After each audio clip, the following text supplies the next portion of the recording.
ಆತ್ಮೀಯ ವೀಕ್ಷಕರೇ, ತಮಗೆ ಪ್ರೀತಿಪೂರ್ವಕವಾದ ಸ್ವಾಗತವನ್ನು ಕೋರ್ತಾ ಇವತ್ತಿನ ಸಾಧಕರ ಸುದ್ದಿ ಚಾನಲಲ್ಲಿ ಒಬ್ಬ ವಿಶೇಷ ವ್ಯಕ್ತಿಗಳು ನಮ್ಮ ಜೊತೆ ಆಸೀನರಾಗಿದ್ದಾರೆ. ಶ್ರೀಯುತ ಮಂಜುನಾಥ್ ಹೊನ್ನಣ್ಣವರು. ಇವರು ವೃತ್ತಿಯಲ್ಲಿ ಖಾಸಗಿ ವಿಮಾ ಕಂಪನಿಯಲ್ಲಿ ರೀಜನಲ್ ಮ್ಯಾನೇಜರ್ ಆಗಿ, ಪ್ರವೃತ್ತಿಯಲ್ಲಿ ಪ್ರಾಣ ಚೈತನ್ಯ ಚಿಕಿತ್ಸಕರಾಗಿ ಅದೇ ಕ್ಷೇತ್ರದಲ್ಲಿ ಒಂದು ತಮ್ಮದೇ ಆದಂತಹ ಒಂದು ಛಾಪನ್ನು ಮೂಡಿಸಿದ್ದಾರೆ ಪ್ರಾಣಿಕ್ ಹೀಲಿಂಗ್ ಒಂದು ಟ್ರೀಟ್ಮೆಂಟಲ್ಲಿ. ಸೊ ಇವತ್ತಿನ ದಿನ ನಾವು ಅವರ ಲೈಫ್ ಸ್ಟೋರಿ, ಹಾಗೆ ಈ ಪ್ರಾಣಿಕ್ ಹೀಲಿಂಗ್, ಈ ಪ್ರಾಣ ಚೈತನ್ಯ ಚಿಕಿತ್ಸೆ ಯಾವ ರೀತಿಯಾಗಿ ವರ್ಕ್ ಆಗುತ್ತೆ, ಇದರಿಂದ ನಾವು ಏನೆಲ್ಲ ಬೆನಿಫಿಟನ್ನು ಪಡ್ಕೋಬೋದು ಅನ್ನೋದ್ರ ಬಗ್ಗೆ ನಾವು ವಿಸ್ತಾರವಾದಂಥ ಒಂದು ಮಾಹಿತಿಯನ್ನು ಪಡ್ಕೊಳ್ಳೋಣ. ಸರ್, ತಮಗೆ ಸಾಧಕರ ಸುದ್ದಿ ಚಾನಲ್ಗೆ ಪ್ರೀತಿಪೂರ್ವಕವಾದ ಸ್ವಾಗತವನ್ನು ಕೋರ್ತಾ ಇದ್ದೀನಿ. ನಮಸ್ತೆ ಕೃಷ್ಣಾಜಿ. ಸರ್, ಈಗ ಈ ನಾವು ಪ್ರಾಣಿಕ್ ಹೀಲಿಂಗ್ ಏನು ಅಂತ ತಿಳ್ಕೊಂಡು ಮುಂಚೆನೇ ತಮ್ಮ ಪರಿಚಯವನ್ನು ನಮ್ಮ ವೀಕ್ಷಕರಿಗೆ ತಿಳಿಸ್ಕೊಟ್ರೆ ಭಾಳ ಸಂತೋಷ ಸರ್. ಖಂಡಿತ ಕೃಷ್ಣಾಜಿ ಅವರೇ, ನೀವು ಹೇಳಿರೋ ಹಾಗೆ ನನ್ನ ಪೂರ್ಣವಾದಂಥ ಹೆಸರು ಮಂಜುನಾಥ್ ಎಸ್ ಹೊನ್ನಣ್ಣವರಂತ. ಮೂಲತಃ ಧಾರವಾಡದವನು. ತಂದೆಯವರು ಅಗ್ರಿಕಲ್ಚರ್ ಯೂನಿವರ್ಸಿಟಿಯಲ್ಲಿ ಪ್ರೊಫೆಸರ್ ಅಂತ ರಿಟೈರ್ಡ್ ಆಗಿದ್ದಾರೆ. ಎಲ್ಲರೂ ಅಲ್ಲೇ ಸೆಟಲ್ ಇದ್ದಾರೆ. ಆದರೆ ಒಂದು ರೀತಿಯಿಂದ ಹೇಳಬೇಕಂತಂದರೆ ಜನ್ಮಭೂಮಿ ಧಾರವಾಡ ಆದ್ರೂ ಕರ್ಮಭೂಮಿ ನನ್ನ ಬೆಂಗಳೂರಾಗಿದೆ ಸದ್ಯದಕ್ಕೆ. ಸೊ ನನ್ನ ಎಜುಕೇಷನ್ ವಿಷಯ ಬಂತಂತಂದರೆ ನಾನು MBA ಕಾರ್ಪೊರೇಟ್ ಲಾ ಮುಗಿಸಿದ್ದೀನಿ ಮತ್ತು ಉದ್ಯೋಗದಲ್ಲಿ ಒಂದು ಖಾಸಗಿ ವಿಮಾ ಕಂಪನಿಯಲ್ಲಿ ರೀಜನಲ್ ಮ್ಯಾನೇಜರ್ ಅಂತ ಕೆಲಸ ಮಾಡ್ತಾಯಿದ್ದೀನಿ ಇಲ್ಲೇ ಬೆಂಗಳೂರಿನಲ್ಲಿ. ಸೊ ಇದು ಸಂಕ್ಷಿಪ್ತವಾಗಿ ಹೇಳೋದಾಯ್ತು ಅಂತಂದರೆ ನನ್ನ ಒಂದು ವೈಯಕ್ತಿಕ ಪರಿಚಯ ಅಂತ ಹೇಳ್ಬೋದು. ಭಾಳ ಸಂತೋಷ ಸರ್. ಈ ಪ್ರಾಣ ಚೈತನ್ಯ ಚಿಕಿತ್ಸೆ ಅಂದರೆ ಏನು ಸರ್? ಖಂಡಿತ ಅದ್ರ ಬಗ್ಗೆ ಖಂಡಿತವಾಗ್ಲೂ ನಾನು ತಿಳಿಸ್ಕೊಡ್ತೇನೆ. ಅದಕ್ಕೂ ಮೊದಲು ಇದನ್ನು ನೋಡ್ತಕ್ಕಂಥ ವೀಕ್ಷಕರಿಗೆ ತಮಗೂ ಒಂದು ಆಸಕ್ತಿದಾಯಕವಾದಂಥ ಒಂದು ಸಂಗತಿಯನ್ನು ತಿಳಿಸಿ ನಾನು ಮುಂದೆ ಹೋಗ್ತೇನೆ. ಏನು ಅಂತಂದರೆ, ಈ ಪ್ರಾಣ ಚೈತನ್ಯ ಚಿಕಿತ್ಸೆ ಇದ್ರ ಬಗ್ಗೆ ನಾನು ವಿವರವಾಗಿ ಹೇಳೋಕ್ಕಿಂತ ಮೊದಲು ತಾವು ಈಗೂ ಹಳ್ಳಿ ಮತ್ತು ಹಳ್ಳಿ ವಾತಾವರಣದಲ್ಲಿ ಸ್ವಲ್ಪ ಬೆಳೆದಿರ್ತೀರ ಅಥವಾ ಈಗಲೂ ನೋಡ್ತಾ ಇರ್ತೀರ. ಮನೇಲಿ ಒಂದು ಮಗು ಇತ್ತು ಅಂತಂದರೆ ಅಥವಾ ಮಕ್ಕಳಿದ್ದರು ಅಂತಂದರೆ ಇಂದಿಗೂ ಸಹಿತ ನಮ್ಮ ಹಿರಿಯರು ಯಾವುದೋ ಒಂದು ಸೋಷಿಯಲ್ ಗ್ಯಾದರಿಂಗ್ ಅಥವಾ ಫಂಕ್ಷನಿಗೆ ಹೋದಾಗ ಅಥವಾ ಹೊರಗಡೆ ಯಾವುದೋ ಒಂದು ಮದುವೆ ಅಥವಾ ಮತ್ತೊಂದು ಸಮಾರಂಭಗಳಿಗೆ ಹೋದಾಗ ವಾಪಸ್ ಬಂದ ತಕ್ಷಣವೇ ತಾವು ನೋಡಿರ್ಬೋದು, ಮಕ್ಕಳಿಗೆ ದೃಷ್ಟಿ ತೆಗೆಯೋದು ಅಂತ ಮಾಡ್ತಾಯಿದ್ವಿ. ನಮಗೆ ಮೊದಲಿಂದನೂ ನಾವು ನೋಡ್ತಾ ಇದ್ವಿ, ತಾವು ನೋಡಿದಿರಿ, ನಾವು ನೋಡಿದ್ದೀನಿ. ದೃಷ್ಟಿ ತೆಗೆಯೋದು ಇದು ವೈಜ್ಞಾನಿಕನ ಅಥವಾ ಮೊದಲಿಂದ ನಿಮ್ಗೆ ಗೊತ್ತಿದೆ, ಇಲ್ಲ ರೀ ಅದೊಂದು ಅಂಧಶ್ರದ್ಧೆ, ಏನೋ ಹಿರಿಯರು ಮಾಡ್ತಾಯಿದ್ದಾರೆ, ಮಾಡ್ಕೊಂಡು ಹೋಗಲಿ ಬಿಡಿ ಅಂತ ಸಹಜಾಗಿಯೇ ನಾವು ಅಂದ್ಕೊಂಡಿರ್ಬೋದು. ನಿಮಗಿಲ್ಲೇ ಒಂದು ಆಸಕ್ತಿದಾಯಕ ವಿಷಯ ಅದನ್ನೇ ನಾನು ಹೇಳಿದ್ದು, ಏನಂದರೆ ಇದೊಂದು ಸಂಪೂರ್ಣ ವೈಜ್ಞಾನಿಕ ಪ್ರಕ್ರಿಯೆ. ಪಾಪ ಅವ್ರಿಗೆ ಗೊತ್ತಿಲ್ಲ. ಓಕೆ, ಅದು ಹೇಗೆ ಅನ್ನೋದನ್ನು ನಾನು ಈ ಮುಂಬರುವ ಭಾಗದಲ್ಲಿ ನಾನು ತಮಗೆ ತಿಳಿಸ್ಕೊಡ್ಲಿದ್ದೇನೆ. ಸರ್, ಇದರ ಸ್ವರೂಪ ಹೇಗೆ ಸರ್? ಇದು ಹೇಗೆ ಕೆಲಸ ಮಾಡುತ್ತೆ ಮತ್ತು ಇದರ ವೈಜ್ಞಾನಿಕವಾಗಿ ಯಾವ ಥರ ಅದರ ಹಿನ್ನೆಲೆ ಬಗ್ಗೆ ಕೇಳ್ತಾರೆ? ಖಂಡಿತ. ಮೂಲತಃ ನಾನು ಹೇಳಿರೋ ಹಾಗೆ ಪ್ರಾಣ ಚೈತನ್ಯ ಚಿಕಿತ್ಸೆ ಅಂತ ಇದಕ್ಕೆ ಕನ್ನಡದಲ್ಲಿ ಹೇಳ್ತಾರೆ. ಇಂಗ್ಲೀಷ್ನಲ್ಲಿ ಇದಕ್ಕೆ ಪ್ರಾಣಿಕ್ ಹೀಲಿಂಗ್ ಅಂತ ಕರೀತಾರೆ. ಮತ್ತು ಇದೊಂದು ಸಂಪೂರ್ಣ ವೈಜ್ಞಾನಿಕ ಚಿಕಿತ್ಸೆ, ಅಥವಾ ಇನ್ನೂ ಸ್ವಲ್ಪ ವಿವರವಾಗಿ ಹೇಳಬೇಕು ಅಂತಂದರೆ it is a non touch drugless therapy. ಇಲ್ಲಿ ಯಾವುದೇ ರೀತಿಯಾದಂಥ ದೇಹವನ್ನು ಕೈಯಿಂದ ಮುಟ್ಟೋದಿಲ್ಲ. ಮತ್ತು ಮುಖ್ಯವಾಗಿ ಹೇಳಬೇಕು ಅಂತಂದರೆ ಇಲ್ಲಿ ಯಾವುದೇ ಔಷಧಿಗಳನ್ನು ಸಹಿತ ನಾವು ಕೊಡೋದಿಲ್ಲ. ಹೀಗಾಗಿ ಇದೊಂದು ನಾನ್ ಟಚ್ ಡ್ರಗ್ಲೆಸ್ ಥೆರಪಿ ಮತ್ತು ದಿಸ್ ಇಸ್ ಪ್ಯೂರ್ಲಿ ಸೈಂಟಿಫಿಕ್. ಇದೊಂದು ಸಂಪೂರ್ಣ ವೈಜ್ಞಾನಿಕ ಚಿಕಿತ್ಸೆ ಆಗಿದೆ. ಹೇಗಿದು ಕೆಲಸ ಮಾಡುತ್ತೆ ಅಂತನ್ನೋಗಿಂತ ಮೊದಲು ಇದರ ಸ್ವಲ್ಪ ಒಂದು ಹಿನ್ನೆಲೆಯನ್ನು ನಾವು ಸ್ವಲ್ಪ ಅವಲೋಕಿಸಿದರೆ ನಮ್ಮ ವೀಕ್ಷಕರಿಗೆ ಮತ್ತು ತಮಗೂ ಕೂಡ ಅನುಕೂಲ ಆಗುತ್ತೆ ಅಂತ ನನ್ನ ಒಂದು ಭಾವನೆ. ಹೆಸರೇ ಹೇಳೋ ಹಾಗೆ ಪ್ರಾಣ ಚೈತನ್ಯ ಚಿಕಿತ್ಸೆ ಇಂಗ್ಲೀಷ್ನಲ್ಲಿ ಪ್ರಾಣಿಕ್ ಹೀಲಿಂಗ್ ಅಂತ ಕರೀತಾರೆ. ಹೀಲಿಂಗ್ ಅನ್ನೋ ಶಬ್ದ ತಮಗೆಲ್ಲರಿಗೂ ಗೊತ್ತಿರುವಂಥದ್ದೇ. ಚಿಕಿತ್ಸೆ ಅಥವಾ ಮತ್ತೊಬ್ಬರನ್ನು ಗುಣಪಡಿಸುವ ಒಂದು ಪ್ರಕ್ರಿಯೆ ಅಂತ ಹೇಳ್ಬೋದು. ಇದು ಪ್ರಾಣ ಅಂತಂದರೆ ಏನು ಅಂತಂದರೆ ಇದೊಂದು ಸಂಸ್ಕೃತ ಶಬ್ದ. ಏನು ಪ್ರಾಣ ಅಂತಂದರೆ ಶಕ್ತಿ, ಚೈತನ್ಯ. ಸೊ ಈ ಚೈತನ್ಯವನ್ನು ಉಪಯೋಗಿಸಿಕೊಂಡು ಮತ್ತೊಬ್ಬರನ್ನು ಗುಣಪಡಿಸುವ ಕಲೆ ಅಥವಾ ವಿಧಾನವೇ ಪ್ರಾಣಿಕ್ ಹೀಲಿಂಗ್ ಅಥವಾ ಪ್ರಾಣ ಚೈತನ್ಯ ಚಿಕಿತ್ಸೆ. ಸೊ ತಾವು ಈಗ ಪ್ರಾಣಿಕ್ ಹೀಲಿಂಗ್ ಈ ಶಬ್ದದ ಅರ್ಥವನ್ನು ತಿಳ್ಕೊಂಡ್ರೆ ಇದು ಹೇಗೆ ಕೆಲಸ ಮಾಡುತ್ತೆ ಅನ್ನೋ ಒಂದು ಪ್ರಶ್ನೆಯನ್ನು ಕೇಳಿದ್ರಿ ತಾವು. ಈಗ ತಮಗೆಲ್ಲರಿಗೂ ಗೊತ್ತಿರೋ ಹಾಗೆ ಇದು ನಮಗೆ ಕಣ್ಣಿಗೆ ಕಾಣ್ತಾ ಇರೋ ಭೌತಿಕ ಶರೀರ, ಫಿಸಿಕಲ್ ಬಾಡಿ ಅಂತ ನಾವು ಹೇಳ್ತೇವೆ ಇಂಗ್ಲೀಷ್ನಲ್ಲಿ. ಈ ಒಂದು ಕಣ್ಣಿಗೆ ಕಾಣ್ತಾ ಇರೋ ಈ ಒಂದು ಭೌತಿಕ ಶರೀರದಕ್ಕೆ ಹೊಂದಿಕೊಂಡೆ ಅನುಗುಣವಾಗಿ ಇನ್ನೊಂದು ಚೈತನ್ಯಮಯ ಶರೀರ ಅಥವಾ ಇಂಗ್ಲೀಷ್ನಲ್ಲಿ ಎನರ್ಜಿ ಬಾಡಿ ಅಥವಾ ಆರಾ ಅಂತ ಕರೀತಾರೆ.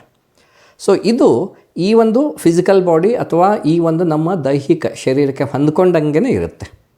ಇದರ ಚಿತ್ರವನ್ನು ಸಹಿತ ತಾವು ಅಲ್ಲಿ ನೋಡಬಹುದು. ಓಕೆ, ಆರ ಅಂತ ಹೇಳ್ತಾರೆ. ಇಲ್ಲಿ ಇನ್ನರ್ ಆರ, ಔಟರ್ ಆರ ಅಂತ ಬರುತ್ತೆ. ಅಥವಾ ನೀವು ಇಂಗ್ಲೀಷ್ನಲ್ಲಿ ಕನ್ನಡದಲ್ಲಿ ಹೇಳೋದಾಯ್ತಂದರೆ ಅಂತರ್ ಪ್ರಭಾವಲಯ ಅಥವಾ ಬಹಿರ್ ಪ್ರಭಾವಲಯ ಅಂತ ತಿಳ್ಕೊಬೋದು. ಸದ್ಯಕ್ಕೆ ಆ ಒಂದು ವಿಷಯವಾಗಿ ಮುಂದೆ ಅದು ಹ್ಯಾಕೆ ಕೆಲಸ ಮಾಡುತ್ತೆ ಅನ್ನೋದನ್ನು ವಿವರವಾಗಿ ನೋಡೋಣಂತೆ. ಸೊ ಪ್ರತಿಯೊಬ್ಬ ಜೀವಿಗೂ, ಅಂದರೆ ಯಾವುದಕ್ಕೆ ಜೀವ ಅಂತ ಇದೆಯೋ ಪ್ರತಿಯೊಬ್ಬರಿಗೂ ಈ ಒಂದು ಆರ ಅಥವಾ ಈ ಒಂದು ಪ್ರಭಾವಲಯ ಇದ್ದೇ ಇರುತ್ತೆ. ಅದು ಮನುಷ್ಯರಿಗೂ ಇರ್ಬೋದು ಅಥವಾ ಪ್ರಾಣಿಗಳಿಗೂ ಇರ್ಬೋದು.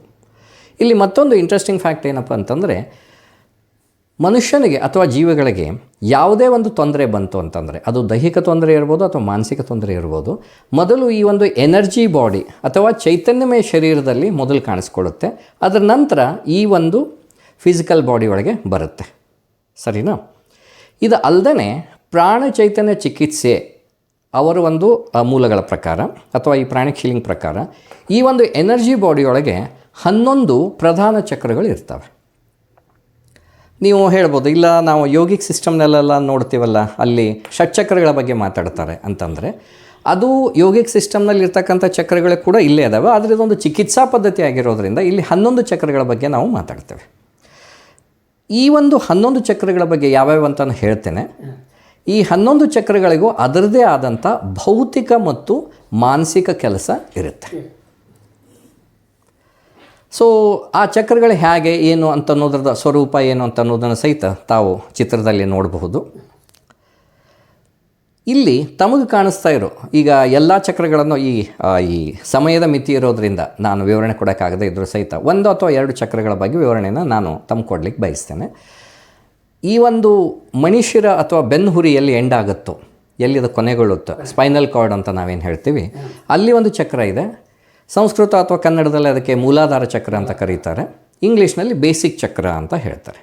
ಸೊ ತಾವು ಸ್ವಲ್ಪ ಇದನ್ನು ಅನಲೈಸ್ ಮಾಡಿ ನೋಡಿದರೆ, ಮೂಲಾಧಾರ ಚಕ್ರದ ಮೊದಲು ಇದರ ಭೌತಿಕ ಕೆಲಸ, ಫಿಸಿಕಲ್ ಫಂಕ್ಷನ್ ಏನು ಅಂತ ನೀವು ನೋಡೋದಾಯಿತು ಅಂತಂದರೆ, ಇದು ಮನುಷ್ಯನ 2 ಕಾಲುಗಳನ್ನು ಕಂಟ್ರೋಲ್ ಮಾಡುತ್ತೆ. ಓಕೆ, ಮುಖ್ಯವಾಗಿ ಕ್ವಾಲಿಟಿ ಆಫ್ ದ ಬ್ಲಡ್ ಚೆನ್ನಾಗಿರೋ ಥರ ನೋಡ್ಕೊಳ್ಳುತ್ತೆ ಮತ್ತು ಇಡೀ ದೇಹಕ್ಕೆ ಒಂದು ಆಧಾರವನ್ನು ಕೊಡುತ್ತೆ. ಅದಕ್ಕೆ ಸಂಸ್ಕೃತದಲ್ಲಿ ಭಾಳ ಚೆಂದ ಹೇಳಿದ್ದಾರೆ ಇದನ್ನು, ಮೂಲಾಧಾರ. ಇಂಗ್ಲೀಷ್ನಲ್ಲಿ ಬೇಸಿಕ್ ಚಕ್ರ ಅಂತ ಕರೀತಾರೆ. ಇದು ಇದರ ಫಿಸಿಕಲ್ ಫಂಕ್ಷನ್ ಅಥವಾ ಭೌತಿಕ ಕೆಲಸಗಳಾಯಿತು. ಇನ್ನು ಇದರ ಮಾನಸಿಕ ಕೆಲಸ ಏನಪ್ಪ ಅಂತಂದರೆ, ಮನುಷ್ಯನಿಗೆ ಧೈರ್ಯ ಕೊಡೋದು, ನಾನು ನಂದು ಅಂತ ರೆಸ್ಪಾನ್ಸಿಬಿಲಿಟಿ, ಜವಾಬ್ದಾರಿ ಅಂತ ಏನು ಕುಡಿತೇವೆ, ಆ ಜವಾಬ್ದಾರಿಯನ್ನು ಮನುಷ್ಯನಿಗೆ ಕೊಡೋದು ಮತ್ತು ಹೋಗು ನೀನು ಮುನ್ನುಗ್ಗಿನ ಮಾಡು ಅಂತ ನೀವು ಲೀಡರ್ಶಿಪ್ ಕ್ವಾಲಿಟೀಸ್, ನಾಯಕತ್ವ ಗುಣ ಅಂತ ಏನು ಕರಿತೀವಿ, ಈ ನಾಯಕತ್ವ ಗುಣಗಳನ್ನು ಮನುಷ್ಯನಿಗೆ ಕೊಡೋದು, ಇದು ಇದರ ಮಾನಸಿಕ ಕೆಲಸ. ಸೊ ಹೀಗೆ ನಾನು ಪ್ರತಿಯೊಂದು ಚಕ್ರದನ್ನು ಒಂದೊಂದಾಗಿ ವಿವರಣೆ ಕೊಡ್ಬೋದು. ಆದರೆ ಕಾಲಮಿತಿ ಇರೋದರಿಂದ ಸದ್ಯಕ್ಕೆ ತಮಗೆ ಯಾವ ರೀತಿ ಕೆಲಸ ಮಾಡುತ್ತೆ, ಅದರ ಸ್ವರೂಪ ಏನು ಅಂತ ಅನ್ನೋದ್ರ ಬಗ್ಗೆ, ಚಕ್ರಗಳ ಬಗ್ಗೆ ಹೇಳಿದೆ. ಇಲ್ಲಿ ಮತ್ತೊಂದು ಆಸಕ್ತಿದಾಯಕ ವಿಷಯವನ್ನು ಹೇಳಬೇಕು. ಮೂಲತಃ ಪ್ರಾಣಚೈತನ್ಯ ಚಿಕಿತ್ಸೆ ಇದು ಒಂದು ಭಾರತೀಯ ಮೂಲದ ಚಿಕಿತ್ಸಾ ಪದ್ಧತಿ. ಸರಿನಾ? ಒಂದು ಮೂಲದ ಪ್ರಕಾರ ಪ್ರಾಣಚೈತನ್ಯ ಚಿಕಿತ್ಸೆ ನಮ್ಮ ವೇದಗಳಾದಂಥ ಋಗ್ವೇದ, ಅಥರ್ವಣ ವೇದ, ಓಕೆ, ಯಜುರ್ವೇದ, ಸಾಮವೇದ, ನಾವೇನು ಋಗ್ವೇದ, ಸಾಮವೇದ, ಯಜುರ್ವೇದ, ಅಥರ್ವಣ ವೇದಗಳನ್ನು ನಾವೇನು 4 ವೇದಗಳನ್ನು ನೋಡ್ತೀವಿ. ಇದರಲ್ಲಿ ಅಥರ್ವಣ ವೇದದಲ್ಲಿ ಮಂತ್ರ ಮತ್ತು ತಂತ್ರ ಅಂತ ಬರುತ್ತೆ. ಸರಿನಾ? ಒಂದು ಮೂಲದ ಪ್ರಕಾರ ಈ ತಂತ್ರ ಅಂತ ಏನಿದೆಯೋ, ತಂತ್ರದ 1/3 ಭಾಗನೇ ಈ ಪ್ರಾಣಚೈತನ್ಯ ಚಿಕಿತ್ಸೆ ಅಂತ ಹೇಳ್ತಾರೆ. ಸರಿ, ಈಗ ಮತ್ತೊಂದು ವಿಷಯ, ಇಲ್ಲಿ ತಂತ್ರ ಅಂದ ತಕ್ಷಣ ದಯವಿಟ್ಟು ಇದನ್ನು ಬ್ಲ್ಯಾಕ್ ಮ್ಯಾಜಿಕ್ ಅಥವಾ ಮತ್ತೊಂದು ಕಡೆ ಹೋಗೋದು ಬೇಡ. ತಂತ್ರ ಇದರ ಅರ್ಥ ಟೆಕ್ನಾಲಜಿ, ತಂತ್ರಜ್ಞಾನ ಅಂತ. ಸೊ ಇದೊಂದು ತಂತ್ರ ಅಂತಂದರೆ ಬೇರೆ ಮತ್ತೇನಲ್ಲ, ಇದು ಯಾವ ರೀತಿ ಮನುಷ್ಯನನ್ನು ಗುಣಪಡಿಸಬೇಕು ಅಂತಕ್ಕಂಥ ಒಂದು ಪ್ರಕ್ರಿಯೆ, ಒಂದು ಭಾಗ ಅಷ್ಟೇ. ಸೊ ಇದು ಮೂಲತಃ ಆಯಿತು. ಬಟ್ ನಿಮಗೆಲ್ಲ ಗೊತ್ತಿರೋ ಹಾಗೆ ನಾವು ಸಾಮಾನ್ಯವಾಗಿ ಭಾರತೀಯರು ಕ್ರಮೇಣವಾಗಿ ಈ ಒಂದು ಇಂಗ್ಲೀಷ್ ಮೆಡಿಸಿನ್ಗೋ ಅಥವಾ ಒಗ್ಗಿಕೊಂಡದ್ರಿಂದ ನಮ್ಮಲ್ಲಿ ಕ್ಷೀಣಿಸಿ ಹೋಯಿತು ಅಂತ ಅನ್ನೋದಕ್ಕಿಂತ ಕಡಿಮೆ ಆಗಿದ್ದರಿಂದ ಮೂಲತಃ ಈ ಬುದ್ಧಿಸ್ಟ್ ಮಾಂಕ್ಸ್ ಅಂತ ಏನಿದ್ರು ಆವಾಗಿನ ಕಾಲದಲ್ಲಿ, ಸೊ ಅವರ ಮುಖಾಂತರ ಬೇರೆ ಬೇರೆ ಈ ಬುದ್ಧಿಸ್ಟ್ ಕಂಟ್ರೀಸ್ಗೆ ಈ ಒಂದು ಕಲೆ ಸ್ಪ್ರೆಡ್ ಆಯಿತು. ಮುಂದೆ ಫಿಲಿಪೈನ್ಸ್ನಲ್ಲಿ ಒಬ್ಬ ವ್ಯಕ್ತಿ, ಅವರು ಒಬ್ಬ ಯಶಸ್ವಿ ಉದ್ಯಮಿನೂ ಆಗಿದ್ದರು ಮತ್ತು ಮೂಲತಃ ಒಬ್ಬ ಕೆಮಿಕಲ್ ಇಂಜಿನಿಯರ್ ಕೂಡ ಆಗಿದ್ದರು. ಅವರು ಇದರ ಬಗ್ಗೆ ಸುಮಾರು ಒಂದು 18ರಿಂದ 19 ವರ್ಷ ಒಂದು ವೈಜ್ಞಾನಿಕ ಸಂಶೋಧನೆ ನಡೆಸಿ, ವೈಜ್ಞಾನಿಕ ಬ್ಯಾಕ್ಗ್ರೌಂಡ್ ಸಮೇತ, ಅಂದರೆ ಹಿನ್ನೆಲೆಯೊಂದಿಗೆ ಇಡೀ ಜಗತ್ತಿಗೆ ಮತ್ತೊಮ್ಮೆ ಮರುಪರಿಚಯ ಮಾಡಿಸಿದರು. ಓಕೆ, ಅವರ ಹೆಸರು ಚೋಕೊಕ್ಸುಯಿ, ಗ್ರ್ಯಾಂಡ್ ಮಾಸ್ಟರ್ ಚೋಕೊಕ್ಸುಯಿ ಅಂತ ಕರೀತಾರೆ. ಸೊ ಅವರನ್ನು ಆಧುನಿಕ ಪ್ರಾಣ ಚೈತನ್ಯ ಚಿಕಿತ್ಸೆಯ ಪಿತಾಮಹ ಅಂತ ಕರೀಬಹುದು. ಸರಿನಾ? ಇದರ ಸ್ವಲ್ಪ ಸ್ವರೂಪ ಮತ್ತೊಮ್ಮೆ ಹೇಳಬೇಕು ಅಂತಂದರೆ, ಇನ್ನು ವಾಪಸ್ ಮತ್ತಿದು ಹೇಗೆ ಕೆಲಸ ಮಾಡುತ್ತೆ ಅನ್ನೋದ್ರ ಕಡೆ ಬರೋಣಂತೆ. ಚಕ್ರಗಳ ಬಗ್ಗೆ ಹೇಳಿದೆ, ಮತ್ತು ಎನರ್ಜಿ ಬಾಡಿ ಅಥವಾ ಆರಾ ಬಗ್ಗೆ ಹೇಳಿದೆ, ಮತ್ತು ಚಕ್ರಗಳಿಗೆ ಅದರದೇ ಆದಂಥ ಮಾನಸಿಕ ಮತ್ತು ಭೌತಿಕ ಕೆಲಸಗಳು ಏನಿರುತ್ತೆ ಅಂತ ಅನ್ನೋದನ್ನು ಹೇಳಿದ್ವಿ. ಸರ್, ಇವಾಗ ಈ ಚಿಕಿತ್ಸೆಯನ್ನು ಪಡಿಬೇಕಾದವರು ಏನೋ ನಿಮ್ಮ ಹತ್ರ ಬರಬೇಕಾ, ಅಥವಾ ಈ ಚಿಕಿತ್ಸೆ ಯಾವ ರೀತಿಯಾಗಿ ಕೊಡ್ತೀರಿ ಸರ್ ತಾವು? ಒಳ್ಳೆಯ ಆಸಕ್ತಿದಾಯಕ ಪ್ರಶ್ನೆಯನ್ನು ಕೇಳಿದ್ರಿ. ಚಿಕಿತ್ಸೆಯನ್ನು ತಗೋಬೇಕಾದ್ರೆ ಹೌದು, ವ್ಯಕ್ತಿ ನಮ್ಮ ಹತ್ರ ಬರಬೇಕು, ಸರಿನಾ? ಅದಕ್ಕೂ ಮೊದಲು ತಾವು ಪ್ರಶ್ನೆ ಇದನ್ನು ಯಾಕಂತಂದರೆ ಸಾಮಾನ್ಯವಾಗಿ ನಾವು ಆಧುನಿಕ ಯುಗದಲ್ಲಿದ್ದೀವಿ. ಪ್ರಾಣ ಚೈತನ್ಯ ಚಿಕಿತ್ಸೆ ಈಗ ನಾನು ಹೇಳ್ತಾ ಇದ್ದೇನೆ, ತಾವು ಕೇಳ್ತಾ ಇದ್ದೀರಿ, ಇದಕ್ಕೆ ವೈಜ್ಞಾನಿಕ ಹಿನ್ನೆಲೆ ಇದೆಯಾ? ಯಾಕಂದರೆ ನಾನು ಹೇಳಿದೆ ಇದರದ ಒಂದು ಮಾಡರ್ನ್ ಫೌಂಡರ್ ಅಂತ ನಾವೇನು ಹೇಳಿದ್ವಿ, ಗ್ರ್ಯಾಂಡ್ ಮಾಸ್ಟರ್ ಚೌಕೋಕ್ಸು, ಅವರು ಮೂಲತಃ ಒಬ್ಬ ಕೆಮಿಕಲ್ ಇಂಜಿನಿಯರ್ ಆಗಿದ್ದರು, ಸರಿನಾ?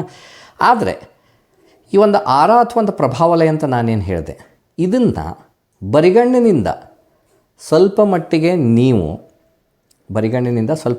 ನೀವು ಓಕೆ ಪ್ರಯತ್ನ ಮಾಡಿದರೆ ನೋಡ್ಬೋದು. ಆದರೆ ಇದನ್ನು ಇತ್ತೀಚಿನ ದಿನಮಾನಗಳಲ್ಲಿ ಒಂದು ಆಧುನಿಕ ಇದಕ್ಕಂತಲೇ ಸಪ್ರೇಟಾಗಿ ಒಂದು ಕ್ಯಾಮ್ರಾ ಇದೆ, ಇದನ್ನು ಕಿರ್ಲಿಯನ್ ಕ್ಯಾಮ್ರಾ ಅಂತ ಕರೀತಾರೆ. ಮೂಲತಃ ಇದು ಅನ್ವೇಷಿಸಲ್ಪಟ್ಟಂಥ ಅಥವಾ ಅವರ ಹೆಸರಿನಿಂದನೇ ಕರೀತಾರೆ.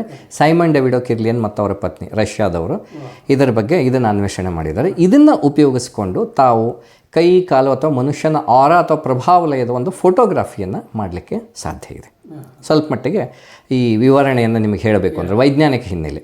ಓಕೆ, ಆ ಕಿರ್ಲಿಯನ್ ಫೋಟೋಗ್ರಫಿ ಅಥವಾ ಕಿರ್ಲಿಯನ್ ಕ್ಯಾಮ್ರಾ ಹೇಗೆ ಕಾಣುತ್ತೆ ಅನ್ನೋದ್ರ ಬಗ್ಗೆ ನಾನು ತಮಗೆ ನೋಡ್ಬೋದು, ಅಲ್ಲಿ ಪಿಕ್ಚರ್ನಲ್ಲಿ ತಮಗೆ ಕಾಣ್ತಾ ಇದೆ, ಸರಿನಾ? ಇನ್ನು ಚಿಕಿತ್ಸೆ ಪಡಿಬೇಕಾದಂಥ ವ್ಯಕ್ತಿ ನಮ್ಮ ಹತ್ರ ಬರಬೇಕಾಗುತ್ತಾ ಅಂತ ಪ್ರಶ್ನೆಯನ್ನು ಕೇಳಿದರೆ ಅದಕ್ಕೆ ನನ್ನ ಉತ್ತರ ಹೌದು, ಬರಬೇಕಾಗತ್ತೆ. ಬಂದಾಗ ಅವನಿಗೆ ಯಾವುದೇ ರೀತಿಯಾದಂಥ ಒಂದು ಎಕ್ಸಸೈಸ್ ಆಗಲಿ, ಪ್ರಾಣಾಯಾಮ ಆಗಲಿ, ಬ್ರೀದಿಂಗ್ ಆಗಲಿ ನಾವೇನು ಹೇಳೋದಿಲ್ಲ. ಓಕೆ, ನಮ್ಮ ಎದುರುಗಡೆ ಆ ವ್ಯಕ್ತಿ ಒಂದು ಸ್ಪೆಸಿಫಿಕ್ ನಿರ್ದಿಷ್ಟವಾದಂಥ ಒಂದು ಭಂಗಿಯೊಳಗೆ, ಓಕೆ, ಕುರ್ಚಿಯ ಮೇಲೆ ಒಂದು 15 ನಿಮಿಷದವರೆಗೆ ಕೂತ್ಕೊಂಡಿದ್ರೂ ಸಾಕು, ಆತನ ಚಿಕಿತ್ಸೆ ಆಗುತ್ತೆ, ಸರಿನಾ? ಇದು ಒಂದು. ಹಾಂ, ಇಲ್ಲಿ ನಾನು ಈಗಾಗಲೇ ಹೇಳಿರೋ ಹಾಗೆ ಯಾವುದೇ ಮೆಡಿಸನ್ನನ್ನು ನಾನು ಕೊಡ್ತಾ ಇಲ್ಲ, ಯಾವುದೇ ಔಷಧಿಗಳನ್ನು ನಾನು ಕೊಡ್ತಾ ಇಲ್ಲ, ಇವನ್ನ ದೇಹವನ್ನು ಕೂಡ ನಾನು ಮುಟ್ಲಾರ್ದೇ ದೂರದಿಂದ ಚಿಕಿತ್ಸೆ ಮಾಡ್ತಾ ಇದ್ದೇನೆ. ಹಾಗಿದ್ದರೆ ನಾನು ಏನನ್ನು ಯೂಸ್ ಮಾಡ್ತಾ ಇದ್ದೇನೆ ಅಂತ ನೋಡಿದಾಗ ಇಲ್ಲಿ ಈ ಪ್ರಕೃತಿಯಲ್ಲಿರ್ತಕ್ಕಂಥ ಒಂದು ಎನರ್ಜಿ ಏನಿದೆಯೋ, ಪಂಚಮಹಾಭೂತಗಳಿರ್ತಕ್ಕಂಥ ಒಂದು ಎನರ್ಜಿ ಏನಿದೆಯೋ ಅದನ್ನು ಹೀಲರ್ ಆದಂಥ ವ್ಯಕ್ತಿ, ಚಿಕಿತ್ಸಕ ತೆಗೆದುಕೊಂಡು ಬಿಟ್ಟು ಎದುರುಗಡೆ ಇರತಕ್ಕಂಥ ರೋಗಿಗೆ ಇಲ್ಲಿ ಆತ ಅದನ್ನು ಕೊಡ್ತಾನೆ.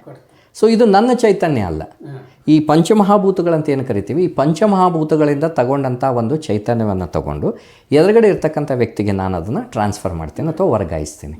ಹೀಗಾಗಿ ಇಲ್ಲಿ ನಾನು ಯಾರಿಗೆ ಅದನ್ನು ಕೊಡ್ತಾ ಇದ್ದೇನೋ ಆ ವ್ಯಕ್ತಿಗೆ ಅದನ್ನು ತಗೋಬೇಕಾದಂಥ ಒಂದು ಸ್ವೀಕಾರ ಮನೋಭಾವ, ಓಕೆ, ಅಥವಾ ನೀವು ಅದನ್ನು ರಿಸೆಪ್ಟಿವಿಟಿ ಅಂತ ಕರಿಬೋದು, ಅದಿದ್ದರೆ ಸಾಕು. ಸೊ ಅವರು ಬತ್ತು ಬೇರೆ ಏನು ಬೇಕಾಗಿಲ್ಲ. ಸೊ ತಮ್ಮ ಪ್ರಶ್ನೆಗೆ ಉತ್ತರ ಅಂತಂದರೆ ಇದನ್ನು ತಗೋಬೇಕಾದಂಥ ವ್ಯಕ್ತಿ ಹೌದು ಬರಬೇಕಾಗತ್ತೆ, ಎದುರುಗಡೆ ಕೂತ್ಕೋಬೇಕಾಗತ್ತೆ ಒಂದು 15 ನಿಮಿಷ, ಸರಿನಾ? ಇಲ್ಲಿ ಇನ್ನೊಂದು ವಿಷಯವನ್ನು ನಾನು ಹೇಳಕ್ಕೆ ಬಯಸ್ತೇನೆ. ಚಿಕಿತ್ಸೆಯನ್ನು ಪ್ರಾರಂಭಿಸುವ ಮೊದಲು ನಾವು ಸ್ಕ್ಯಾನಿಂಗ್ ಅಂತ ಮಾಡ್ತೇವೆ. ಏನಿದು ಸ್ಕ್ಯಾನಿಂಗ್? ಸಾಮಾನ್ಯವಾಗಿ ಸ್ಕ್ಯಾನಿಂಗ್ ಅನ್ನೋ ಶಬ್ದವನ್ನು ನೀವು ಈ ವೈದ್ಯರ ಹತ್ರ ಹೋದಾಗ ಕೇಳಿರ್ತೀರಿ. ಅವರಲ್ಲಿ ದೊಡ್ಡ ದೊಡ್ಡ ಎಕ್ವಿಪ್ಮೆಂಟ್ಸನ್ನ ಇಟ್ಕೊಂಡಿರ್ತಾರೆ, ಉಪಕರಣಗಳ ಸಹಾಯದಿಂದ ನಿಮ್ಮ ದೇಹವನ್ನು ಸ್ಕ್ಯಾನಿಂಗ್ ಮಾಡ್ತಾರೆ.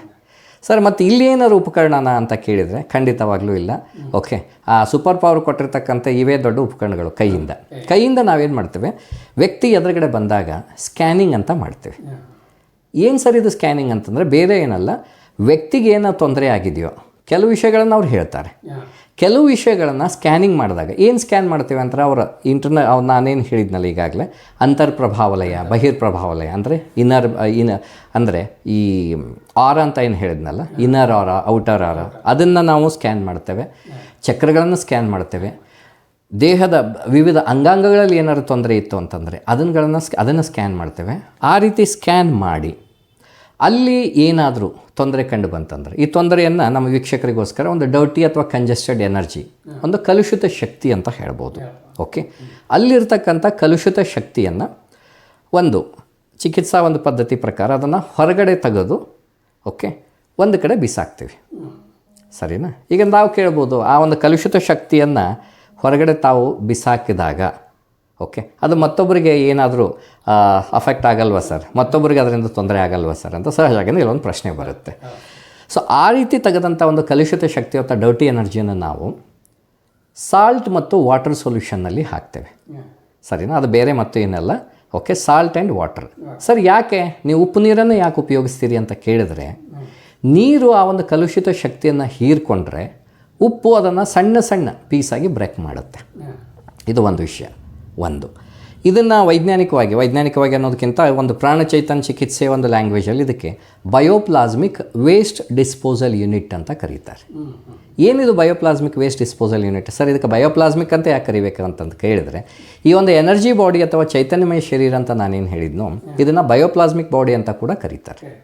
ಸರಿನಾ? ಹೀಗಾಗಿ ಇದರಿಂದ ತೆಗೆದಂಥ ವೇಸ್ಟನ್ನು ಬಯೋಪ್ಲಾಸ್ಮಿಕ್ ವೇಸ್ಟ್ ಡಿಸ್ಪೋಸಲ್ ಯೂನಿಟಲ್ಲಿ ಹಾಕ್ತೀವಿ. ಈ ರೀತಿ ಕಲುಷಿತ ಶಕ್ತಿಯನ್ನು ತೆಗೆದ ಮೇಲೆ ನಾನು ಈಗಾಗಲೇ ವಿವರಣೆ ಕೊಟ್ಟ ಹಾಗೆ ಅವರಿಗೆ ಈ ಪಂಚಮಹಾಭೂತಗಳಿಂದ ತೊಗೊಂಡಂಥ ಒಂದು ಎನರ್ಜಿನ, ಅದಕ್ಕೊಂದು ಸ್ಪೆಸಿಫಿಕ್ಕಾಗಿ ಮೆಥಡ್ ಇದೆ, ಕಲಿಸಿರ್ತಾರೆ ನಮಗೆ. ಅದನ್ನು ತೊಗೊಂಡ್ಬಿಟ್ಟು ಎದುರುಗಡೆ ಇರ್ತಕ್ಕಂಥ ವ್ಯಕ್ತಿಗೆ ಕೊಡ್ತೇವೆ.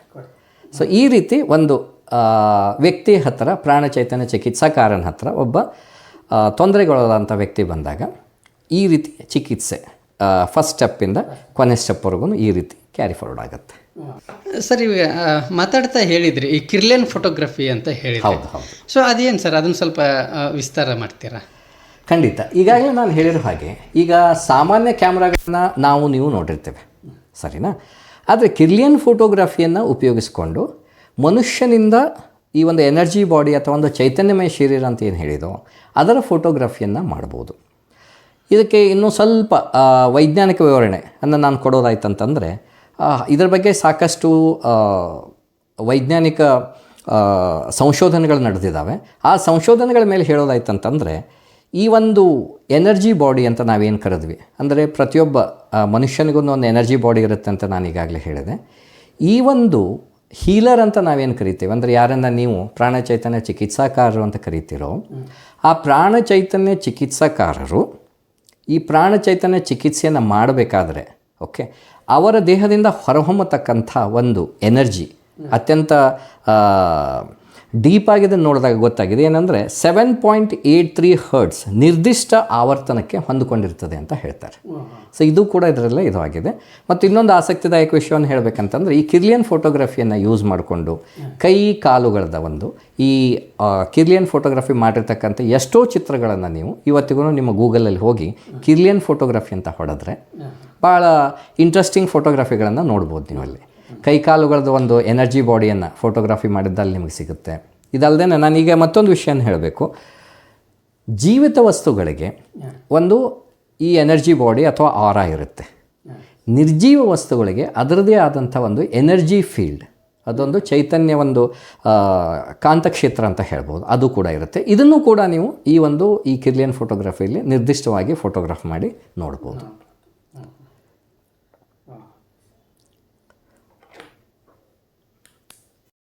ಸರ್, ತಾವು ಈ ಪ್ರಾಣ ಚೈತನ್ಯ ಚಿಕಿತ್ಸೆ ಕೊಡುವಾಗ ಇದರ ವೈಜ್ಞಾನಿಕ ಹಿನ್ನೆಲೆಯನ್ನು ತಿಳಿಸ್ಕೊಟ್ರೆ. ಹೌದು. ಸೊ ಇದಕ್ಕೆ ಪೂರಕವಾಗಿ ಇನ್ನೊಂದು ಪ್ರಶ್ನೆ ಕೇಳೋದಾದರೆ, ನಾವೆಲ್ಲ ಹೈಸ್ಕೂಲಲ್ಲಿ ಓದಿದ್ದೀವಿ law of conservation of energy ಬಗ್ಗೆ ನಾವು ಓದಿರುವಂಥದ್ದು. ಹೌದು. ಅಂದರೆ ಅದರಲ್ಲಿ ಏನು ಹೇಳುತ್ತೆ ಅಂತಂದರೆ, ಎನರ್ಜಿನ ನಾವು ಸೃಷ್ಟಿ ಮಾಡೋಕ್ಕೂ ಆಗೋದಿಲ್ಲ, ಅದನ್ನು ನಾವು ನಾಶ ಮಾಡೋಕ್ಕೂ ಆಗೋದಿಲ್ಲ. ಸೊ ಅದನ್ನು ರೂಪಾಂತರ ಪಡಿಸ್ಬೋದು ಅಂತ ಹೇಳ್ತೀವಿ ಸರ್. ಇದನ್ನ ನಾವು ಸ್ವಲ್ಪ ಇನ್ನೂ ಹೆಚ್ಚಿನ ಮಟ್ಟದ ನಮಗೆ ಮಾಹಿತಿ ಕೊಡೋದಾದರೆ ಸರ್. ಓಕೆ, ಬಹುಶಃ ತಾವು ಏನು ಹೇಳೋಕ್ಕೆ ಅಥವಾ ಕೇಳಕ್ಕೆ ಹೊರಟಿದ್ದೀರಿ ಅಂದರೆ, ನನಗೊಂದು ಅರ್ಥ ಆಗಿರೋ ಪ್ರಕಾರ ಲಾ ಆಫ್ ಕನ್ಸರ್ವೇಷನ್ ಆಫ್ ಎನರ್ಜಿಯನ್ನು ಏನು ಹೇಳುತ್ತೆ ಅಂತಂದರೆ, energy can neither be created nor be destroyed, but it can be transferred from one form to another form ಅಂತ ಹೇಳುತ್ತೆ. ಹೌದಾ? ಅದೇ ರೀತಿ ಅದರದ್ದು ಇನ್ನೊಂದು ಲಾ ಹೇಳುತ್ತೆ, energy always flows from high level to low level. ಚೈತನ್ಯ ಅನ್ನೋದು ಯಾವಾಗಲೂ ಉನ್ನತ ಮಟ್ಟದಿಂದ ಕೆಳಮಟ್ಟಕ್ಕೆ ಹರಿಯುತ್ತೆ ಅಂತ ಹೇಳ್ತಾರೆ. ಸೊ ತಾವು ಹೇಳ್ತಾ ಇರೋದು ಈ ಒಂದು ವೈಜ್ಞಾನಿಕ ಸಿದ್ಧಾಂತದ ಮೇಲೇ ಪ್ರಾಣ ಚೈತನ್ಯ ಚಿಕಿತ್ಸೆ ನಿಂತಿದೆಯೋ ಇಲ್ವೋ? ಯಾಕಂದರೆ ಇದಿಲ್ಲ ಅಂತಂತಂದರೆ, ನಾನು ಆಗಲೇ ಎನರ್ಜಿ ಬಗ್ಗೆ ಮಾತಾಡ್ತಾ ಇದ್ದೆ. ಹೌದಾ? ನಾನು ಇಲ್ಲಿ ಯಾವುದೇ ಚೈತನ್ಯವನ್ನು ನಾನು ಸೃಷ್ಟಿಸ್ತಾನೂ ಇಲ್ಲ ಅಥವಾ ಏನನ್ನು ನಾನು ನಾಶನೂ ಮಾಡ್ತಾ ಇಲ್ಲ. ಹೌದಾ?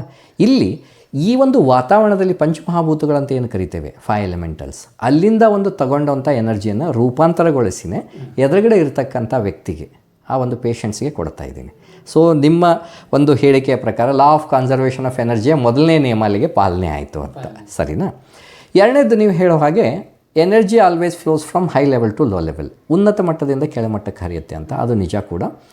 ತೊಂದರೆ ಇರ್ತಕ್ಕಂಥ ವ್ಯಕ್ತಿ ಈ ಪ್ರಾಣ ಚೈತನ್ಯ ಚಿಕಿತ್ಸಾಕಾರನ ಎದುರುಗಡೆ ಬಂದಾಗ ಅವನ ಒಂದು ಚೈತನ್ಯಕ್ಕಿಂತ ಆತನಿಗೆ ಪರಿಣಾಮಕಾರಿಯಾಗಿ ಚಿಕಿತ್ಸೆ ಮಾಡಬೇಕು ಅಂತಂದರೆ ಹೀಲರ್ ಅಂತ ನಾವೇನು ಹೇಳ್ತೇವೆ, ಪ್ರಾಣ ಚೈತನ್ಯ ಚಿಕಿತ್ಸಾಕಾರನ ಒಂದು ಎನರ್ಜಿ ಅಂದರೆ ನಾನು ಭೌತಿಕ ಎನರ್ಜಿ ಬಗ್ಗೆ ನಾನು ಮಾತಾಡ್ತಿಲ್ಲ. I am not talking about physical energy. ನಾನು ಮಾತಾಡ್ತಾ ಇರೋದು ಅವನ ಒಂದು ಚೈತನ್ಯಮಯ ಶರೀರ, ಎನರ್ಜಿ ಬಾಡಿ ಅವನಿಗಿಂತ ಖಂಡಿತವಾಗ್ಲೂ ಹೆಚ್ಚಿಗೆ ಇರಲೇಬೇಕಾಗತ್ತೆ.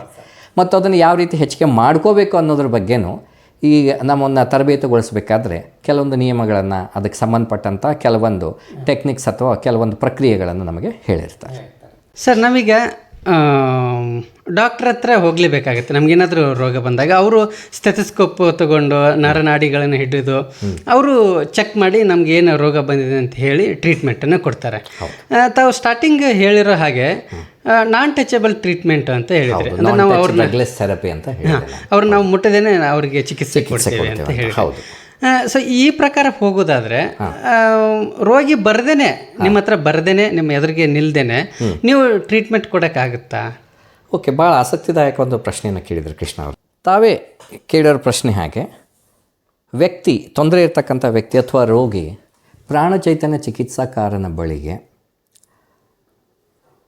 ಬರಬೇಕಾಗತ್ತೆ, ಚಿಕಿತ್ಸೆ ಕೊಡಬೇಕಾಗತ್ತೆ. ಬಟ್ ಬರದೇ ಇದ್ದಾಗ ಈ ಒಂದು ಪದ್ಧತಿಯಲ್ಲಿ ಏನಾದರೂ ಚಿಕಿತ್ಸಾ ವಿಧಾನ ಇದೆಯಾ ಅಂತ ಕೇಳಿದರೆ ಅದಕ್ಕೆ ನನ್ನ ಉತ್ತರ ಖಂಡಿತವಾಗ್ಲೂ ಇದೆ. ಇದನ್ನು ನಾವು ಡಿಸ್ಟೆನ್ಸ್ ಹೀಲಿಂಗ್ ಅಥವಾ ಅಬ್ಸೆಂಟ್ ಹೀಲಿಂಗ್ ಅಂತ ಕರಿತೀವಿ. ಏನಿದು ಡಿಸ್ಟೆನ್ಸ್ ಹೀಲಿಂಗ್, ಅಬ್ಸೆಂಟ್ ಹೀಲಿಂಗ್ ಅಂದರೆ, ಯಾರು ತೊಂದರೆಗೆ ಒಳಗಾದಂಥ ವ್ಯಕ್ತಿ ನಮ್ಮ ಹತ್ರ ಬರೋ ಬದಲು ಡಿಸ್ಟೆನ್ಸ್ ಅವರು ದೂರದಲ್ಲಿ ಇರ್ತಾರೆ. ಓಕೆ, ಅಬ್ಸೆಂಟ್ ಹೀಲಿಂಗ್ ಅಂದರೆ ಆ ವ್ಯಕ್ತಿಯಲ್ಲಿ ಇರೋದಿಲ್ಲ. ಓಕೆ, ಸರಿನಾ ಸರ್? ಏನು ಮತ್ತು ವ್ಯಕ್ತಿನೇ ನಿಮ್ಮ ಹತ್ರ ಇರೋದಿಲ್ಲ ಅಂದಮೇಲೆ ಅವರು ಟ್ರೀಟ್ಮೆಂಟ್ ಹ್ಯಾಕೆ ಕೊಡ್ತೀರಿ ಅಂತಂದರೆ, ನಿಮಗೆಲ್ಲ ಗೊತ್ತಿದೆ. ಮತ್ತೊಂದು ಇದಕ್ಕೆ ಒಂದು ವೈಜ್ಞಾನಿಕವಾದಂಥ ಒಂದು ಹಿನ್ನೆಲೆಯನ್ನು ಹೇಳಬೇಕು ಅಂತಂದರೆ, ಚೈತನ್ಯ ಅಥವಾ ಎನರ್ಜಿಯನ್ನು, ಅದು ಯಾವುದೇ ರೀತಿಯಾದಂಥ ಚೈತನ್ಯ ಇರ್ಬೋದು, ಸೌಂಡ್ ಎನರ್ಜಿ ಇರ್ಬೋದು, ಮತ್ತೊಂದು ಇರ್ಬೋದು, ಅದು ಒಂದು ಜಾಗದಿಂದ ಮತ್ತೊಂದು ಕಡೆ ಹೋಗಬೇಕು ಅಂದರೆ ಒಂದು ಮಾಧ್ಯಮ ಅಂತ ಬೇಕಾಗತ್ತೆ. ಸರಿನಾ? ಇಲ್ಲಿನೂ ಕೂಡ ಈ ಒಂದು ಭೂಮಿಯನ್ನೇ ನಾವು ಮಾಧ್ಯಮವಾಗಿ ಉಪಯೋಗಿಸ್ಕೊಂಡು ಚಿಕಿತ್ಸೆಗೆ ಬಂದಂಥ ವ್ಯಕ್ತಿ, ಓಕೆ, ಮೊದಲೇ ಸಾರಿ ಬರಬೇಕಾಗತ್ತೆ. ಸರಿನಾ? ಬಂದಾಗ ಆತ ಬೇರೆ ಜಾಗದಲ್ಲಿ ಇದ್ದರೂ ಸಹಿತ ಈ ಭೂಮಿಯನ್ನೇ ಒಂದು ಮಾಧ್ಯಮವಾಗಿ ಉಪಯೋಗಿಸ್ಕೊಂಡು ನಾವು ಈ ಒಂದು ಟ್ರೀಟ್ಮೆಂಟನ್ನು ಕೊಡಲಿಕ್ಕೆ ಸಾಧ್ಯ ಇದೆ. ಇದನ್ನೇ ನಾವು ಡಿಸ್ಟೆನ್ಸ್ ಹೀಲಿಂಗ್ ಅಥವಾ ಅಬ್ಸೆಂಟ್ ಹೀಲಿಂಗ್ ಅಂತ ಕರಿತೇವೆ. ಮತ್ತು ಇದು ಪ್ರೆಸೆಂಟ್ ಹೀಲಿಂಗ್ನಷ್ಟೇ ಪರಿಣಾಮಕಾರಿಯಾಗಿ ಇದು ಕೆಲಸ ಮಾಡುತ್ತೆ. ಸರಿನಾ? ಸೊ ನಾನು ಹೇಳಿರೋ ಹಾಗೆ ಈ ಡಿಸ್ಟೆನ್ಸ್ ಹೀಲಿಂಗ್ ಅಥವಾ ಪ್ರೆಸೆಂಟ್ ಹೀಲಿಂಗ್ ಬೇರೆ ಏನೂ ಅಲ್ಲ. ವ್ಯಕ್ತಿ ಅದರಗಡೆ ಇರದೇ ಇದ್ದಾಗೂ ಸಹಿತ ಭೂಮಿಯನ್ನೇ ಒಂದು ಮಾಧ್ಯಮವಾಗಿ ಮಾಡಿಕೊಂಡು ನಾವು ಇದನ್ನು ಟ್ರೀಟ್ಮೆಂಟ್ ಕೊಡ್ಬೋದು. ಇದನ್ನು ಇಷ್ಟೇ ಡಿಸ್ಟೆನ್ಸ್ ಅಷ್ಟೇ ಡಿಸ್ಟೆನ್ಸ್ ಇದೆಯಾ ಅಂತ ತಾವೇನಾದ್ರು ಪ್ರಶ್ನೆ ಕೇಳಿದ್ರೆ ಇಲ್ಲ. ಇವನ್ ನನ್ನ ಕೆಲವು ರೋಗಿಗಳು ಬೇರೆ ದೇಶದಲ್ಲಿದ್ದಾರೆ. ಓಕೆ, ಸೊ UK US ಜರ್ಮನಿಲಿದ್ದಾರೆ. ಓಕೆ, ಅಲ್ಲಿಂದ ಅವರು ಫೋನ್ ಮಾಡಿದಾಗ ನಾನೊಂದು ನಿರ್ದಿಷ್ಟ ಸಮಯವನ್ನು ತಿಳಿಸ್ತೇನೆ. ಒಂದು ಭಾರತೀಯ ಕಾಲಮಾನ ಮತ್ತು ಅವ್ರ ಕಾಲಮಾನ ಪ್ರಕಾರ ಒಂದು ಮ್ಯಾಚ್ ಮಾಡಿಕೊಂಡು, ನೋಡ್ರಪ್ಪ ನೀವು 15 ನಿಮಿಷದವರೆಗೆ ಈ ರೀತಿ ಒಂದು ರಿಸೆಪ್ಟಿವ್ ಪೋಸ್ ಅಥವಾ ಸ್ವೀಕಾರ ಮನೋಭಾವನೆಯಲ್ಲಿ ಕೂತ್ಕೋಬೇಕಾಗುತ್ತೆ ಅಂತ ನಾವು ಹೇಳಿದಾಗ, ಆ ಒಂದು ಟೈಮಲ್ಲಿ ಕೂತಾಗ ನಾವು ಇಲ್ಲಿಂದನೇ ಒಂದು ಟ್ರೀಟ್ಮೆಂಟ್ ಅಥವಾ ಒಂದು ಚಿಕಿತ್ಸೆಯನ್ನು ಕೊಟ್ಟಿರ್ತೇವೆ. ಈ ರೇಖೆ ಚಿಕಿತ್ಸೆ ಅಂತಲೂ ಒಂದು ಕೇಳಿದ್ದೇವೆ, ಅದು ಒಂಥರ ಚಿಕಿತ್ಸೆಯನ್ನು. ಹೌದು. ಸೊ ಅದು ಮತ್ತು ಇದು ಪ್ರಾಣ ಚಿಕಿತ್ಸೆ, ಪ್ರಾಣ ಚೈತನ್ಯ ಚಿಕಿತ್ಸೆ, ಈ ಎರಡು ಒಂದೇ ಸಿದ್ಧಾಂತನ ಸರ್, ಅಥವಾ ಅದು ಬೇರೆ ಇದು ಬೇರೆನಾ? ಓಕೆ, ಇದು ಇನ್ನೊಂದು ಭಾಳ ಆಸಕ್ತಿದಾಯಕ ಇಂಟ್ರೆಸ್ಟಿಂಗ್ ಕ್ವಶನ್ ಅಂತ ಹೇಳ್ಬೋದು. ಏನಂದರೆ, ನೀವು ಹೇಳಿರೋ ಹಾಗೆ ದೈನಂದಿನ ಜೀವನದಲ್ಲಿ ತಾವು ಸಾಕಷ್ಟು ಕೇಳಿರ್ತೀರಿ ರೇಖೆ ಅಂತಕ್ಕಂಥ ಚಿಕಿತ್ಸೆ ಬಗ್ಗೆ. ಗೊತ್ತಾಗಲಿ ಅನ್ನೋ ಉದ್ದೇಶದಿಂದ ಬ್ರೀಫಾಗಿ ಒಂದು ಸಂಕ್ಷಿಪ್ತವಾಗಿ ಅದರ ಬಗ್ಗೆ ಹೇಳ್ತೇನೆ. ಮೊದಲನೇದಾಗಿ, ಇದು ಮತ್ತು ಅದು ಎರಡೂ ಬೇರೆ ಬೇರೆ, ಸ್ಪಷ್ಟವಾಗಿ ಹೇಳಬೇಕಂದ್ರೆ. ಆದರೆ ಇವು ಎರಡೂ ಮೋರ್ ಆರ್ ಲೆಸ್ ಒಂದೇ ಸಿದ್ಧಾಂತದ ಮೇಲೆ ಕೆಲಸ ಮಾಡುತ್ತೆ ಅಂತ ಹೇಳ್ಬೋದು. ಮೊದಲನೇದಾಗಿ ಏನು ಸಿಮಿಲಾರಿಟೀಸ್ ಇದೆ, ಸಾಮ್ಯತೆಗಳು ಏನಿದ್ದಾವೆ ಮತ್ತು ವ್ಯತ್ಯಾಸಗಳೇನಿದ್ದಾವೆ ಅಂತ ಹೇಳೋದಾಯ್ತಂದ್ರೆ ಒಂದು 2 ಸಾಮ್ಯತೆಗಳನ್ನು ಹೇಳ್ತೇನೆ. ಮೊದಲನೇದಾಗಿ ಅವರು ಕೂಡ ಈ ಟ್ರಾನ್ಸ್ಫರ್ ಆಫ್ ಎನರ್ಜಿ, ಚೈತನ್ಯದ ವರ್ಗಾವಣೆ ಬಗ್ಗೆನೇ ಮಾತಾಡ್ತಾರೆ. ಸೊ ನಾವು ಕೂಡ ಇಲ್ಲಿ ಚೈತನ್ಯದ ವರ್ಗಾವಣೆನೇ, ಬೇರೆ ಏನೂ ಅಲ್ಲ. ಅವರು ಕೂಡ ಈ ಚಕ್ರಗಳ ಬಗ್ಗೆ ಮಾತಾಡ್ತಾರೆ, ನಾವು ಕೂಡ ಚಕ್ರಗಳ ಬಗ್ಗೆನೇ ಮಾತಾಡ್ತೀವಿ. ನಾವು ಕೂಡ ಇಲ್ಲಿ ಡಿಸ್ಟೆನ್ಸ್ ಹೀಲಿಂಗ್ ಅಥವಾ ಅಬ್ಸೆಂಟ್ ಹೀಲಿಂಗ್ ಅಂತ ಮಾತಾಡ್ತೀವಿ. ಅಲ್ಲೂ ಕೂಡ ಸಾಮಾನ್ಯವಾಗಿ ಅವರೆಲ್ಲರೂ ಡಿಸ್ಟೆನ್ಸ್ ಹೀಲಿಂಗ್ ಅಥವಾ ಈ ಒಂದು ಅಬ್ಸೆಂಟ್ ಹೀಲಿಂಗ್ ಇದೆ ಅಂತ ಕೇಳಿದ್ದೀನಿ. ಓಕೆ, ಇದು ಸಾಮ್ಯತೆಗಳ ಬಗ್ಗೆ ಆಯಿತು. ಇನ್ನು ವ್ಯತ್ಯಾಸದ ಬಗ್ಗೆ ಹೇಳೋದಾಯ್ತು ಅಂತಂದರೆ, ಸಾಮಾನ್ಯವಾಗಿ ಅವರಲ್ಲಿ ಈ ಸಿಂಬಾಲ್ಸ್ ಅಥವಾ ಚಿಹ್ನೆಗಳನ್ನು ಉಪಯೋಗಿಸ್ತಾರೆ. ಎಲ್ಲಿ? ರೇಖೆಯಲ್ಲಿ. ಇಲ್ಲಿ ನಮ್ಮಲ್ಲಿ ಯಾವುದೇ ರೀತಿಯಾದಂಥ ಚಿಹ್ನೆಗಳಿಲ್ಲ. ಓಕೆ, ಒಂದು. ಆಮೇಲೆ ಎರಡನೇದಾಗಿ, ಸಾಮಾನ್ಯವಾಗಿ ಅವರು ದೈಹಿಕ ದೇಹವನ್ನು ಓಕೆ, ಸ್ಪರ್ಶ ಮಾಡುತ್ತಾರೆ ತಮ್ಮ ಕೈಯಿಂದ. ಒಬ್ಬ ರೇಖಿ ಮಾಸ್ಟರ್ಸ್ ಅಂತ ಏನು ಕರಿತೀರಿ ನೀವು, ಸಾಮಾನ್ಯವಾಗಿ ನಾನು ನೋಡಿರೋ ಹಾಗೆ ದೈಹಿಕ ದೇಹವನ್ನು ಸ್ಪರ್ಶ ಮಾಡ್ತಾರೆ. ಮತ್ತು ನಮ್ಮಲ್ಲಿ ಯಾವುದೇ ಕಾರಣಕ್ಕಾಗೂ ನಾವು ಓಕೆ ಫಿಸಿಕಲ್ ಬಾಡಿನ ಟಚ್ ಮಾಡೋಂಗಿಲ್ಲ. ಅದಕ್ಕೆ ನಾನು ಬಿಗಿನಿಂಗ್ನಲ್ಲಿ ಹೇಳಿದ್ದೆ ಏನು ಅಂತಂದರೆ, it is a non touch drugless therapy. Sir, ಇದುವರೆಗೆ ನಮ್ಮ ಸಾಧಕರ ಸುದ್ದಿ ಚಾನಲ್ ವತಿಯಿಂದ ವೀಕ್ಷಕರಿಗೆ ಇದೊಂದು ವಿಶಿಷ್ಟವಾದಂತಹ ಒಂದು ಚಿಕಿತ್ಸಾ ಪದ್ಧತಿಯನ್ನು ನಮ್ಮ ವೀಕ್ಷಕರಿಗೆ ತಿಳಿಸಿಕೊಟ್ಟಿದ್ದಕ್ಕೆ, ತಮ್ಮ ಸಮಯವನ್ನು ಕೊಟ್ಟು ನಮ್ಮ ಚಾನಲ್ ಮೂಲಕ ತಾವು ಮಾಹಿತಿಯನ್ನು ಕೊಟ್ಟಿದ್ದಕ್ಕೆ ತಮಗೆ ತುಂಬ ಹೃದಯದ ಧನ್ಯವಾದಗಳು ಸರ್. ತಮಗೂ ಸಹ ಧನ್ಯವಾದಗಳು. ಈ ಪ್ರಾಣಚೈತನ್ಯ ಚಿಕಿತ್ಸೆ ಅದರ ಬಗ್ಗೆ ಒಂದು ವಿವರಣೆಯನ್ನು ತಾವು ಕೂಡ ಕೇಳಿದ್ರಿ. ಎಷ್ಟೋ ಜನರಿಗೆ ಇದರ ಬಗ್ಗೆ ಆಸಕ್ತಿ ಇರುತ್ತೆ. ಅದಕ್ಕೆ ಸಂಬಂಧಪಟ್ಟಂಗೆ ವಿವರಣವಾದ ನನಗೆ ಈ ಒಂದು ತಮ್ಮ ಒಂದು ವೇದಿಕೆಗೆ ಬಂದು ಇದನ್ನು ಹಂಚ್ಕೊಳ್ಳಿಕ್ಕೆ ಅವಕಾಶ ಮಾಡಿಕೊಟ್ಟಂಥ ತಮಗೂ ಸಹಿತ ಧನ್ಯವಾದಗಳು ಕೃಷ್ಣಾಜಿ. ಇದಾಗಿತ್ತು ಇವತ್ತಿನ ವಿಶೇಷ ಸಾಧಕರ ಮಾಹಿತಿ. ಇದೇ ರೀತಿಯಾಗಿ ಇನ್ನೂ ಹೆಚ್ಚಿನ ಮಾಹಿತಿ ಹಾಗೂ ಜ್ಞಾನಕ್ಕಾಗಿ ನಮ್ಮ ಸಾಧಕರ ಸುದ್ದಿ ಚಾನಲನ್ನು ಸಬ್ಸ್ಕ್ರೈಬ್ ಮಾಡಿ ಅಂತ ಕೇಳ್ಕೊತಾ ಇದ್ದೀನಿ. ಎಲ್ಲರಿಗೂ ನಮಸ್ಕಾರ.